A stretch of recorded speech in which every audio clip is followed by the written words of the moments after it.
Marker कहाँ है? सबसे पहले तो आप लोगों का स्वागत है नए सत्र के 10वें क्लास के, है ना। सुपर 30 परिवार की तरफ से, मेरे तरफ से, सभी लोगों की तरफ से आप लोगों को वेलकम है 10वें क्लास में, है ना। अभी तो आप लोग नावा नहीं डालते, है ना। अब 10वां बेटा और बेटी बनने का आपके पास क्या है? मौका है। अपने आप को सशक्त कर लीजिए, सज कर लीजिए, क्योंकि आपका लक्ष्य आपसे दूर नहीं है ना। अब ये मत सोचिए कि आपके पास 1 साल समय है। इसको ये सोचना है कि बस मेरे पास 1 साल बचा हुआ है, 12 महीने बचे हुए हैं, जो मुझे खुद को सिद्ध करना है, खुद को सिद्ध करना है। इससे पहले आपने क्या पढ़ा क्या नहीं पढ़ा वो मायने नहीं रखता है। आज से जो आप सिलेबस लेके चल रहे हो 10th क्लास का, उसके अकॉर्डिंग मायने रखता है कि आप 1 साल में क्या कर पाते हो, उसका परिणाम क्या देते हो। 10वां क्लास का जो परिणाम होता है ना, वो पहला क्लास से लेकर 10वां क्लास तक का होता है। यानी आपने क्या पढ़ा, बेसिक चीज है। 9th 10th के दौरान आपने क्या पढ़ा, 10th में क्या पढ़ा, कितना कमांड आपने किया, और उसका परिणाम होता है रिजल्ट आपका। यानी 10 वर्षों की मेहनत 10वां में सफल होती है, रंग लाती है। तो आज से आप लोग 10वें क्लास के स्टूडेंट हो। अभी स्कूल में आपका एग्जाम होना बाकी है ना। उस समय से ही आप लीगल रूप से माने जाओगे 10वां के स्टूडेंट। लेकिन हमारे यहाँ सिलेबस स्टार्ट हो चुके हैं आज से, तो हम तो मानेंगे कि आप लोग 10वें क्लास में हो, क्योंकि हम पढ़ा रहे हैं 10वें का, है ना। एग्जाम भी हो जाएगा स्कूल में, महीने 2 महीने में हो जाएगा। आप लोग का वहां से भी सिलेबस शायद फरवरी में होता है ना, जनवरी में, मार्च में होगा। ठीक है, कोई बात नहीं। मार्च तक तो समझिए कि लगभग आधा सिलेबस खत्म कर देंगे हम। लगभग आधा सिलेबस खत्म हो जाएगा आपका आर्ट्स का, है ना। आर्ट्स का आधा सिलेबस लगभग खत्म हो जाएगा। वहां शुरुआत होगी तो यहाँ अंत के कगार पे हम लोग पहुंचेंगे। तो सबसे पहले देखिए, किसी भी चीज को शुरुआत करने के लिए उसके बारे में जानना बहुत जरूरी होता है।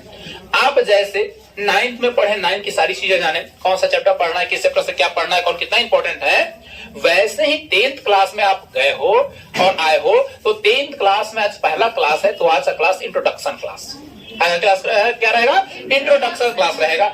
आज मैं आपको बताऊंगा कौन कौन से चैप्टर पढ़ने हैं, कौन से चैप्टर से कितने प्रश्न आते हैं, और किस पे हमें ज्यादा फोकस करना है। इतिहास में कौन सा है, भूगोल में कौन सा है, नागरिक में कौन सा है, और अर्थव्यवस्था में कौन सा है, और किन किन चैप्टर पर हमें विशेष रूप से ध्यान देना है। ऐसा नहीं सोचना है कि सर खत्म कर देंगे तो हम फिर मेहनत करेंगे, तो आपके लिए ज्यादा वो वजनदार हो जाएगा। आज जैसे मान ली मैं जो पढ़ाया, कल जो पढ़ाया, 1 दिन का पढ़ाया हुआ बहुत कम होगा, है ना, बहुत कम होगा। आप मेहनत करोगे तो क्या हो जाएगा, वो कम ही रहेगा, है ना। कम मेहनत करना है, और चाहोगे कि एक बार 2-4 चैप्टर खत्म हो जाए, उसके बाद हम मेहनत करें, तो आपके लिए मेहनत ज्यादा करना पड़ेगा। अगर अभी क्वार्टर छोटा टुकड़े में ही सिलेबस जैसे पढ़ोगे, मान ली साइंस में पढ़ोगे, आर्ट्स में पढ़ोगे, मैथ में पढ़ोगे, तो अभी छोटा क्वार्टर है, मेहनत कम करना पड़ेगा। अभी से ही कैप्चर करते जाओगे चैप्टर, तो आपके लिए बहुत अच्छा होगा। अगर आप छोड़ देते हो कि महीना के बाद हम चैप्टर कंप्लीट करेंगे, रिवीजन करेंगे, ये करेंगे, वो करेंगे, पॉइंट बनाएंगे, जो भी करना है, फेयर करेंगे, नोट्स करेंगे, जो करना है, तो आपके पास वजन ज्यादा होता जाएगा। एक चैप्टर आप लेके चलोगे ना, तो आपके पास वजन कम होगा और तैयारी अच्छी होगी। तो कम मेहनत में तैयारी अच्छी करने के लिए पहले दिन से ही रणनीति होनी जरूरी है, और बिना रणनीति का मेहनत किया गया कार्य असफल हो जाता है। अब बिना कोई लक्ष्य के हम क्या करेंगे, मुक्का से दीवार पे, बोर्ड पे मारेंगे, एनर्जी तो लगा रहे हैं, लेकिन क्या इसका कोई कारगर सिद्ध होगा। लेकिन यही मेहनत अगर किसी अन्य कार्य के लिए करे, यही एनर्जी किसी अन्य कार्य के लिए बर्बाद करे, वो सार्थक होगा। तो हमें सार्थक मेहनत करना है, हमें लक्ष्य बनाकर मेहनत करना है कि हम 10वें के स्टूडेंट हैं, तो 10वां लाइफ मुझे रूटीन चाहिए, मुझे शेड्यूल बनाना है, और उसके अकॉर्डिंग हमें मेहनत करना है। चलिए तो आते हैं हम लोग सिलेबस की ओर। आपको यहाँ 4 पुस्तक पढ़ने हैं। कितने पुस्तक पढ़ने हैं आपको? 4 पुस्तक पढ़ने हैं। 4 पुस्तक में इतिहास हो जाएगा, नागरिक हो जाएगा, अर्थव्यवस्था हो जाएगा, भूगोल हो जाएगा। देखिए ऐसा सिलेबस तो 5 चीजों का पढ़ना है आपको। सिलेबस कितने चीजों का पढ़ना है? 5 चीजों का। एक होता है आपदा। क्या होता है? आपदा प्रबंधन। ये भी आपका सिलेबस में ही है, किंतु इसको भूगोल के बुक में ही इंक्लूड कर दिया है, अलग से न देखे। भूगोल की कल लाइव देखे होंगे आप लोग, तो पता होगा, मैंने बताया था कल, और क्वेश्चन वगैरह भी बताया है ना। वो पहला ऐसा लाइव मेरा है यूट्यूब पर, जिसमें पहला ऐसा टीचर हम होंगे जिसने क्या किया कि पहले एक क्लास में टोटल सिलेबस को बताया, प्रीवियस ईयर पूछे गए क्वेश्चन को बताया, है ना, और साथ ही पूरे के पूरे बुक को, वो भी मात्र 2 घंटे में सारे के सारे बुक का निचोड़ मैंने रख दिया। प्लस में सिलेबस बताया, क्या क्या सिलेबस है, कितना नंबर का क्वेश्चन किससे पूछता है, और प्रीवियस ईयर क्वेश्चन 15 से लेके 22 तक 7 साल का क्वेश्चन मैंने एनालिसिस किया। ऐसा यूट्यूब पर दूसरा कोई वीडियो मिलने वाला नहीं है जो 2 घंटे में पूरा सिलेबस, क्वेश्चन बैंक और प्लस में बुक खत्म कर दे। तो बहुत कारगर सिद्ध होने वाला है। आप लोगों को तो जरूर देखना चाहिए, क्योंकि आप लोग नए इस सिलेबस में आए हो, 10th में आए हो, तो आपके लिए बहुत कारगर सिद्ध होगा अगर उस वीडियो को आप देखते हो तो। चलिए, तो हम लोग सिलेबस के ऊपर चलते हैं ना, कौन कौन सा चैप्टर पढ़ना है हमें, है ना। तो चारों पुस्तकों हम लोग देखते हैं। 4 पुस्तक में 5 सिलेबस आपको पढ़ने हैं। 5 सिलेबस में क्या क्या आपका इतिहास है, भूगोल है, नागरिक है और अर्थव्यवस्था के साथ साथ आपदा है ना। भूगोल की पुस्तक में आपका आपदा इंक्लूडेड है, उसी में आपको इंक्लूड कर दिया गया है। तो आइए सबके बारे में थोड़ा हम लोग चर्चा लेते हैं, फिर हम लोग सिलेबस को स्टार्ट करेंगे एक एक पुस्तक को पकड़ के। इस पुस्तक को पढ़ना, इसको पढ़ना, इसको पढ़ना, ऐसे करना है। तो हम लोग पहले इतिहास की चर्चा करते हैं। इतिहास में देखिए पढ़ना है आपको सबसे पहले यूरोप का राष्ट्रवाद, है ना। यूरोप महादेश में कैसे राष्ट्रवाद फैला, जिसमें आपका फ्रांस का एकीकरण हुआ, वहां राष्ट्रवाद की लहर चली, इटली में हुआ, है ना। ये सब चीजों के बारे में बहुत सारे देशों का उदय हुआ, औपनिवेशिक व्यवस्थाएं समाप्त हुई, इन तमाम चीजों के बारे में हमें पढ़ना है। फिर साम्यवाद और समाजवाद क्या है, साम्यवाद कैसी नीति है, समाजवाद कैसी है, कैसे इसका विस्तार हुआ, किन किन क्षेत्रों में हुआ, है ना, कैसे इसका देश लाभ उठाया, इन तमाम चीजों के बारे में हमें पढ़ना है। इसके बाद है हिंद चीन में राष्ट्रवादी आंदोलन। हिंद चीन है, जब हम लोग पढ़ेंगे तो उस हिंद चीन क्षेत्र को मैप के आधार पर देखेंगे। ऐसे आप लोग को समझ में नहीं आएगा, जब स्टार्ट करेंगे हिंद चीन को तो मैप में आपको बना के दिखाएंगे, है ना। विश्व के मैप में आपको दर्शाएंगे आखिर उस पर राष्ट्रवाद क्यों हुआ, किसका उस पर अधिपत्य था, अमेरिका तक उसमें हस्तक्षेप करने आ गया, है ना। तो क्या क्या तमाम चीजें उसको हम लोग क्या करेंगे, चर्चा करेंगे, उस चैप्टर में आएंगे। तो उसके बाद अपने भारत देश का राष्ट्रवाद है, भारत में आजादी कैसे मिली, कौन कौन से आंदोलन किए गए, महात्मा गांधी का क्या योगदान रहा, है ना, किस किस आंदोलन में कौन कौन भाग लिए, उसका परिणाम क्या हुआ, जालियांवाला बाग क्या है, रॉलेट एक्ट क्या है, सविनय क्या है ना, गोलमेज सम्मेलन क्या है, ये तमाम चीजों के बारे में हम लोग, खेड़ा आंदोलन हो गया, चंपारण सत्याग्रह हो गया, है ना, अहमदाबाद मील आंदोलन हो गया, बहुत सारे आंदोलन के बारे में इसमें हम लोग पढ़ेंगे। अंत सफलता कैसे मिली, इन सब चीजों के बारे में जानेंगे। इसके अलावा अर्थव्यवस्था और जीविका के बारे में है। अर्थव्यवस्था क्या है, अर्थव्यवस्था और जीविका के बारे में आपको अर्थव्यवस्था में भी, अर्थशास्त्र में भी पढ़ना है आपको, ठीक है। लेकिन उसे इंक्लूडेड चैप्टर वहां भी दे दिया है। 2-3 चैप्टर जो है आपको यहाँ भी पढ़ना है और वही चीज आपको अर्थव्यवस्था में पढ़ना है। तो हम लोग दोनों जगह पढ़ लेंगे, क्या दिक्कत है। तो अर्थव्यवस्था क्या है, जीविका यानी जीवन यापन करने की क्या विधि है, कैसे लोग जीवन यापन करने के लिए एक स्थान से दूसरे स्थान पे गए, नगरों का विकास कैसे हुआ, जो कि अगले चैप्टर हम लोग पढ़ेंगे, शहरीकरण एवं शहरी जीवन में नगर का स्थापना कैसे हुआ, है ना। पटना, मुंबई, इंग्लैंड, है ना, ये सब नगर कैसे बसे, है ना, पहले वहां क्या था, बाद में क्या हुआ, क्या मुख्य व्यवसाय था लोगों का, किस तरीके से वहां अनेक पद्धति द्वारा शहर का विकास किया गया, इन सब चीजों के बारे में हम चर्चा करेंगे। इसके अलावा व्यापार और भूमंडलीकरण है ना। व्यापार एक जगह से दूसरी जगह व्यापार किस रूप में किया गया, भूमंडलीकरण व्यवस्था किसे कहते हैं, क्यों लाई गई भूमंडलीकरण व्यवस्था, उपनिवेशवाद क्या हुआ, औद्योगिकरण क्या हुआ, उससे रिलेटेड भी चीजें इसमें हम लोग को पढ़नी होती है। और अंतिम में प्रेस और संस्कृति और राष्ट्रवाद है। प्रेस मतलब क्या होता है जानते हैं आप लोग, प्रेस का मतलब होता है प्रिंटिंग प्रेस, जिसमें आप पेपर वगैरह आता है। अब तो प्रेस डिजिटल हो गया है ना, प्रेस डिजिटल हो गया है। अभी हम क्लास ले रहे हैं, वीडियो रिकॉर्ड हो रहा है ना, ये अपलोड होगा, ये एक माध्यम होगा लोगों तक क्लास का पहुंचने का। इसके अलावा आप बहुत सारी चीजों को देखते हैं, सोशल मीडिया से एक स्थान से दूसरे स्थान तक आ जाता है ना, एक स्थान से दूसरे स्थान तक सोशल मीडिया के माध्यम से लोग प्रचार प्रसार करते हैं। फेसबुक हो गया, व्हाट्सएप हो गया, इंस्टा हो गया, बहुत सारी चीज हो गया, है ना। डिजिटल आप लोग घर पे हम लोग रहते हैं और लाइव देखते हैं न्यूज। पहले टीवी के सामने बैठना पड़ता था, रेडियो लगाना पड़ता था कान में, है ना। तो ये सब क्या है, ये सब एक तरह का संचार है। तो प्रेस का आविष्कार कैसे हुआ, कौन कौन से प्रतिबंध लगा, कहां से प्रेस कहां आया, कौन लेकर आया, चाइना से पूरे देश में कैसे कैसे इसका विकास हुआ, इन सब तमाम चीजों के बारे में हम लोग पढ़ेंगे, जो कि इतिहास में है, बहुत ज्यादा नहीं है ना। ये सोच के नहीं पढ़ना है कि बहुत ज्यादा पढ़ना है, ये सोच कर पढ़ना है, बस इतना ही ना पढ़ना है। कहावत है, मन के हारे जग हारे, मन के जीते जग जीते। तो मन से जग को जीतना है, हारना नहीं है। अब आते हैं हम लोग नीचे, अर्थव्यवस्था, अर्थव्यवस्था है ना, इकोनॉमिक्स, इसके बारे में जानते हैं। तो अर्थव्यवस्था में सबसे पहले क्या है, उसका विकास, अर्थव्यवस्था किसे कहते हैं, उसका विकास कैसे हुआ, कितने प्रकार के होते हैं, यानी उसका इंट्रोडक्शन। अर्थव्यवस्था का पहले चैप्टर में इंट्रोडक्शन ही है, कितने प्रकार के होते हैं, अर्थव्यवस्था क्या होता है, क्या कथन था, क्या था, इन तमाम चीजों को जानना है हमें। राज्य एवं राष्ट्र की आय, किसी राज्य की आय कैसे निर्धारित होती है, किसी राष्ट्र की आय कैसे, राष्ट्र मतलब होता है देश, और राज्य मतलब राज्य होता है ना। तो राष्ट्र मतलब होता है देश। कैसे उसकी आय किन चीजों पर निर्भर करती है, बहुत तरह का टैक्सेशन देना होता है हम लोग को, हर एक चीज पे टैक्स लगता है, वो सुई बने या तलवार बने सब पे टैक्स गवर्नमेंट को देना ही देना होता है। मुद्रा, बचत और साख, रुपया पैसा के बारे में, बचत है ना, इस चैप्टर में आएंगे तो आप लोगों को बताएंगे हम इनकम क्या होता है, खर्च क्या होता है, प्रति व्यक्ति आय क्या होता है, राष्ट्रीय आय क्या होता है, शुद्ध राष्ट्रीय आय क्या होता है ना, जीडीपी क्या होता है, एनपी क्या होता है, ये सब चीजों के बारे में हम यहाँ आएंगे तो पढ़ेंगे। साख्य का मतलब होता है विश्वास पत्र है ना, तो साख्य क्या होता है, ये सब चीजों के बारे में हम लोग जानेंगे। इसके बाद हमारी वित्तीय संस्था जो हमें छोटे समय कम समय के लिए ऋण वगैरह मुहैया करवाती है। हम लोग बैंक से ऋण लेते हैं ना, गांव में समूह वगैरह होता है, महिला लोग होती है ना, वो भी एक तरह का वित्तीय संस्थाएं है। तो वित्तीय संस्था में हम लोग आएंगे, यहाँ तक कि विनिमय के बारे में भी पढ़ेंगे। विनिमय मतलब एक्सपोर्ट इंपोर्ट करने के लिए, खरीदने और बेचने के लिए। पहले होता था वस्तु विनिमय प्रणाली, अभी भी आप लोग को याद होगा और घर में होता भी है, किसी के आटा खत्म हो जाए पड़ोसी से आटा लेके चलाते हैं, तो मतलब उसको आटे देते हैं। नीमक खत्म हो गया तो नीमक, सलाई के काटी खत्म हो गया तो सलाई की काटी है ना, जो लेके आएंगे वही देंगे। वो क्या हो गया, वस्तु विनिमय प्रणाली हो गया। लेकिन दुकान में खरीदना होता था, वहां मुद्रा विनिमय प्रणाली चलती है, जाकर बदले में मुद्रा देना होगा। ऑनलाइन दीजिए, ऑफलाइन दीजिए, जैसे दीजिए मुद्रा देना पड़ेगा, रुपया पैसा देना पड़ेगा आपको, ठीक है। लेकिन दुकान में क्या होता है, मुद्रा देना पड़ता है। लेकिन बगल में गोतिया नैया के यहाँ से हम लोग क्या करते हैं, सामान के बदले सामान एक्सपोर्ट और इंपोर्ट कर लेते हैं ना। हमारे यहाँ है तो वो लेगा, उनके यहाँ से हम लेके चले, ऐसा होता है।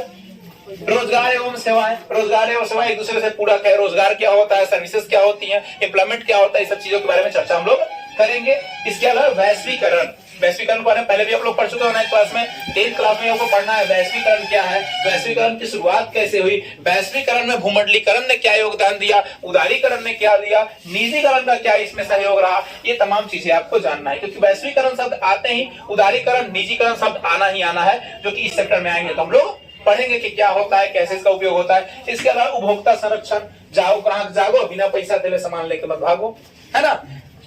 लोग है जाओ ग्राहक जागो, है ना।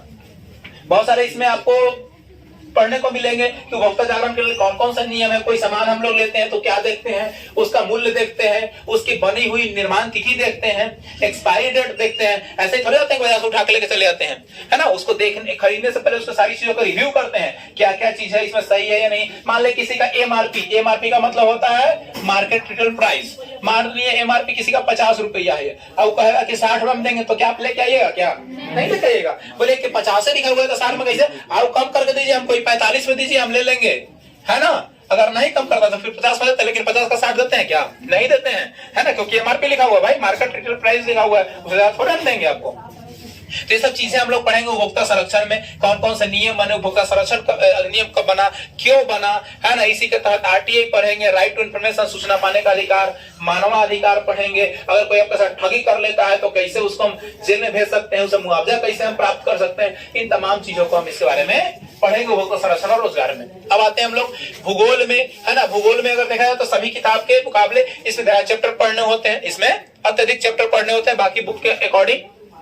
लेकिन बहुत आसान है, कुछ हार्ड नहीं है, सब देखते देखते पार हो जाएगा। बस आप लोग घर पे मेहनत करना खाली तैयार रहिए, है ना। हम मेहनत करेंगे लेकिन मेरे साथ आप भी मेहनत करिए, फिर देखते देखते सारी चीजें खत्म हो जाएगी, है ना, और सब यहाँ से हो जाएगी। पहला है भारत में संसाधनों उपयोग। कोई भी संसाधन किसी देश को कैसे मजबूत बनाता है, कितने प्रकार के संसाधन होते हैं, संसाधन के टाइप कितने होते हैं, कौन कौन के साथ कौन कौन से संसाधन आते हैं, है ना। बहुत छोटा चैप्टर है, देखते देखते आधे घंटे में खत्म हो जाएगा, तो उसके बारे में हम लोग जानेंगे। लेकिन उसके तहत 5 चैप्टर बनाए गए हैं। संसाधन जो चैप्टर है उसके तहत 5 खंडों में उसको बांट दिया गया है, क ख ग घ करके। कल भी लाइव क्लास में बताए थे इसके बारे में, और बहुत महत्वपूर्ण चैप्टर है। बहुत ज्योग्राफी का सबसे ज्यादा महत्वपूर्ण चैप्टर 2 चैप्टर है। एक आपका भारत संसाधन उपयोग और दूसरा होगा बिहार में कृषि। बिहार में कृषि और वन संसाधन आएंगे यहाँ, तो यहाँ भी चर्चा करेंगे। अभी इसकी चर्चा करते हैं, जिसमें होगा भूमि और मृदा संरक्षण, यानी प्राकृतिक संसाधन चैप्टर के तहत इकाई 1 का जो चैप्टर है वो है प्राकृतिक संसाधन, जिसके तहत मृदा और भूमि के बारे में आता है। कैसे कितने प्रकार की मृदा होती है, कहाँ कहाँ पाई जाती है, उस मृदा में कौन कौन से तत्व होते हैं, कौन कौन सी फसल लगाई जाती है, उसका संरक्षण कैसे करेंगे, संचरण होने से कैसे बचा सकते हैं, है ना। प्राकृतिक को कैसे हम लोग दुरुपयोग ना करें, इन तमाम चीजों के बारे में जानेंगे। फिर उसके आगे बढ़िएगा तो जल संसाधन है। जल संसाधन, जल को कैसे हम संग्रह कर सकते हैं, जल को बर्बादी ना करें, क्योंकि भावी पीढ़ी के लिए जल है तो कल है, जल नहीं रहेगा तो कल नहीं रहेगा। फिर वन संसाधन और उनमें रहने वाले प्राणियों के बारे में पढ़ेंगे, जंगल को बचाना क्यों जरूरी है, जंगल में रहने वाले प्राणी को बचाना क्यों जरूरी है ना। देखते होंगे बहुत सारे पेड़ पौधे हैं जिसके लिए बहुत सारे रस्म रिवाज हमारे यहाँ बनाए गए हैं, है ना। नीम के पेड़ पर भगवान जी रहते हैं और पीपल के पेड़ पर भूत रहते हैं, तो इमली पर भूत रहता है ना। ये सब एक जो भी पहले के लोगों ने बनाया, धर्म को लेकर बनाया, उन्होंने डर बनाया आपके अंदर। क्यों डर बनाया? इस बहाने से आप मत उसको काटो, 24 घंटा वो ऑक्सीजन देता है, 24 घंटा क्या करता है? ऑक्सीजन। ऑक्सीजन देने वाले को ही काट दोगे तो ऑक्सीजन कहां से प्राप्त होगी? तो मर जाओगे। पानी के बगैर तो एक आदमी जिंदा रह जाओगे, लेकिन हवा के बगैर 5 मिनट भी जिंदा नहीं रह पाओगे। इसीलिए उसमें बहुत सारे रस्म रिवाज, रीति रिवाज बनाए गए पर्यावरण के संरक्षण के लिए, जो कि पढ़ोगे आप। जो पर्यावरण में जो जीव विलुप्त हो गया है, जो पौधे विलुप्त हो गए हैं, उसके लिए रेड डाटा बुक बनाया गया है। विलुप्त होने वाले प्राणी को संग्रह किया गया है, उसको कैसे रख सकते हैं। बहुत सारे प्रजनन केंद्र बनाए गए हैं जहां पे रख के जीवों को प्रजनन करवाया जाता है, उसकी संख्या को बढ़ाया जाता है। बहुत सारे पौधे के लिए उद्यान और जीवों के लिए उद्यान बनाए गए हैं, जो कि आगे आएंगे तो हम लोग डीप में पढ़ेंगे।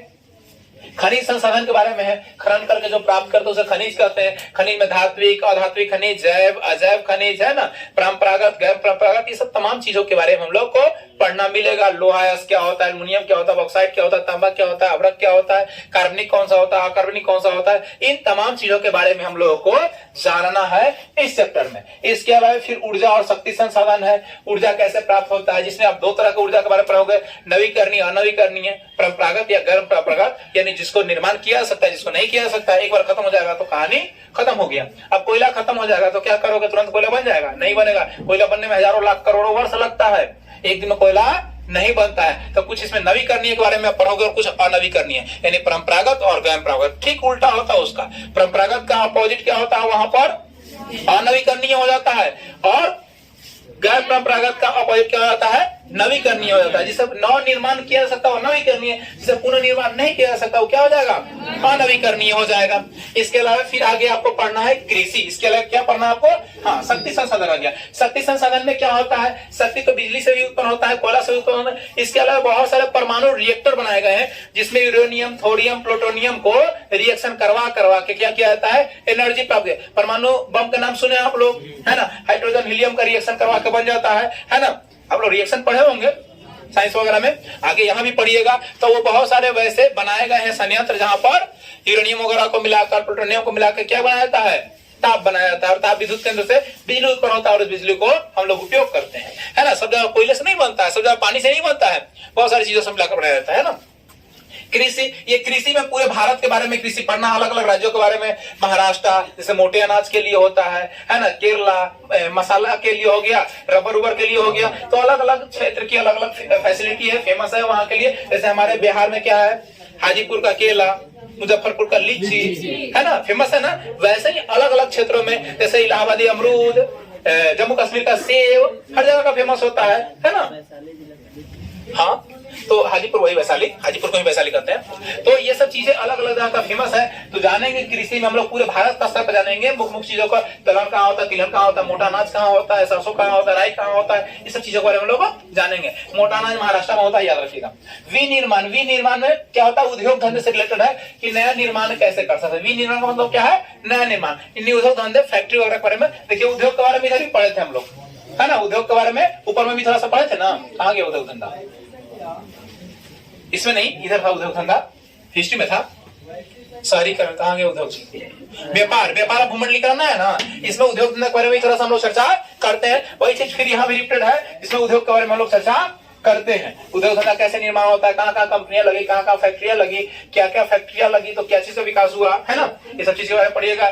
पटसन के बारे में पढ़िएगा, सूती कपड़ा के बारे में पढ़िएगा। सूता कपड़ा पहले कहाँ बना, पटसन कहाँ बना, एल्युमिनियम का निर्माण कैसे हुआ, अभ्रक का कैसे हुआ, क्या क्या चीजें बनती है ना। ये सब चीजों का हम लोग विनिर्माण पढ़ेंगे। परिवहन और संचार, परिवहन मतलब आने जाने का लिए होता है, परिवहन साधन, है ना। गाड़ी वगैरह आप लोग आते हैं तो साइकिल के माध्यम से, पैदल आते होंगे, है ना, वो भी आपका परिवहन ही है। कुछ लोग ऑटो से भी आते होंगे, है ना, उनका परिवहन का साधन होगा। कुछ अपना बाइक से आ गए, उनका परिवहन का साधन हो गया, है ना। तो ऐसे परिवहन, संचार, सूचना पहुंचाने के लिए, ऐसे हम लोग यहाँ पढ़ रहे हैं ऑफलाइन। बहुत सारे लोग देखेंगे वीडियो को तो ऑनलाइन भी पढ़ लेंगे, है कि नहीं। तो ये सब क्या है? ये संचार है। क्या एक तरह का संचार है। जो सूचनाओं को एक जगह से दूसरी जगह आदान प्रदान करता है उसे क्या कहते हैं? संचार। जो सूचनाओं को आसानी से एक जगह से दूसरी जगह पहुंचा देता है वो क्या कहता है? संचार। कल यहाँ लाइव क्लास ले रहे थे, बहुत दूर दूर बैठे हुए लोग लाइव क्लास देख रहे थे, वो क्या था? एक संचार ही था, है ना। तो ये सब संचार है। व्यापार, बिजनेस, व्यापार क्या करते हैं लोग, कोई सामान खरीद के बेचते हैं। अभी धान की कटनी हो रहा है, धान खरीद खरीद लोग बेच रहे हैं, है ना। क्या हो गया, एक तरह का व्यापार हो गया। बहुत सारी वस्तु आप लोग सब्जी देखते हो, चावल, अनाज, जो भी चीज देखते हो दुकान वगैरह में, कहीं ना कहीं से कोई खरीद के लाता है, कहीं ना कहीं कोई बेचता है। तो क्या है, एक तरह का व्यापार है। तो इसी व्यापार में आप पढ़े होगे WTO के बारे में, वर्ल्ड ट्रेड ऑर्गेनाइजेशन, विश्व व्यापार संगठन के बारे में पढ़ोगे आप, है ना। ये सब चीजें पढ़नी है हम लोगों को। और देखिए बिहार वाला इंपॉर्टेंट चैप्टर आ गया। पहला चैप्टर बता दिया ना, इकाई 1 बहुत इंपॉर्टेंट है, बहुत जरूर से ज्यादा इंपॉर्टेंट है, ठीक है। 2 भी बहुत इंपॉर्टेंट है कृषि के लिए, भारत का सर्व होता है। और फिर तीसरा इंपॉर्टेंट चैप्टर आपका हो गया कौन सा, बिहार में, है ना। बिहार में कह रहा है कि बिहार में कृषि एवं वन्य संसाधन, बिहार में किस किस चीज की खेती होती है, कहाँ कहाँ कौन सी खेती होती है, और कौन कौन से यहाँ पर वन्य संसाधन है, कितना प्रतिशत वन संसाधन है, और जंगलों में क्या क्या पाया जाता है, और कौन से जंगल कहाँ पाए जाते हैं, है ना। ये सब चीजों के बारे में हमें पढ़ना होगा। खनिज और ऊर्जा संसाधन, बिहार में कौन कौन से खनिज है, खनिज यानी खनन करके जिसको धरती के अंदर से प्राप्त कर सकते उसे खनिज कहते हैं, है ना। और ऊर्जा की कौन कौन सी संसाधन है, और कौन सी संसाधन निर्माण की जा सकती है, इन सब चीजों के बारे में हम लोग चर्चा करने वाले हैं। उद्योग धंधे और परिवहन के बारे में है, कौन कौन सा उद्योग का विस्तार बिहार में हुआ है, बिहार से बाहर बेचाता है, सामान जाता है, या बिहार में अंदर आके लोग उसको निर्माण करके बेच रहे हैं। परिवहन, आने जाने की सुविधा के लिए, यही परिवहन में आप पढ़िएगा, बहुत तरह के बांध वगैरह, पुल वगैरह बनाया गया, बैराज बनाया गया, फिर से ये सोन नदी में से नहर निकाल क्या किया गया, कृषि करने के लिए बनाया गया। आजादी से पहले वाला नहर पढ़िएगा, आजादी के बाद वाला नहर पढ़िएगा, जो कि इसमें आपका आएगा।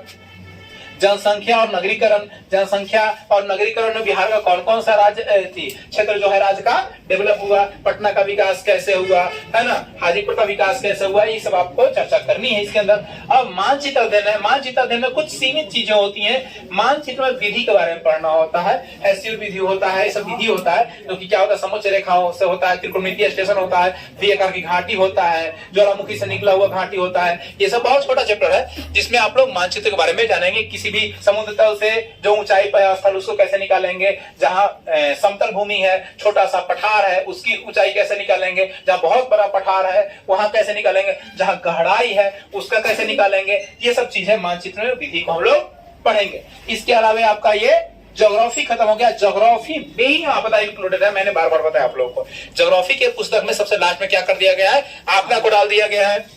आपदा प्रबंधन के कुछ चैप्टर है, लेकिन आपदा में सीमित क्वेश्चन होते हैं। आपदा में जितना क्वेश्चन हम बोल देंगे उससे क्वेश्चन को ज्यादा नहीं आएगा, एक को ज्यादा नहीं आएगा, फिक्स है कि क्वेश्चन रिपीट करता है बार बार। आप लोग अगर कल का वीडियो देखेंगे तो देखेंगे कितना क्वेश्चन मैच कर रहा था, इस साल से उस साल, उस साल से इस साल में। और अभी तो सिर्फ ज्योग्राफी का लाइव क्लास दिए, वैसे ही हिस्ट्री का देंगे, वैसे ही इकोनॉमिक्स का देंगे, वैसे ही पॉलिटी का देंगे, सबका वैसे ही लाइव क्लास देंगे। जो प्रीवियस ईयर में पूछे गए हैं वो क्वेश्चन, और इसके अलावा जो इस साल आने की संभावना है वो, इसके अलावा बुक का पूरा एनालिसिस करेंगे। ऐसा वीडियो आपको यूट्यूब पर कहीं नहीं मिलने वाला, कोई नहीं इतना मेहनत करके पूरा खंगाल को उसको निकाल कर पढ़ाया होगा, जो कि हम कल कर दिए और आगे भी करते रहेंगे।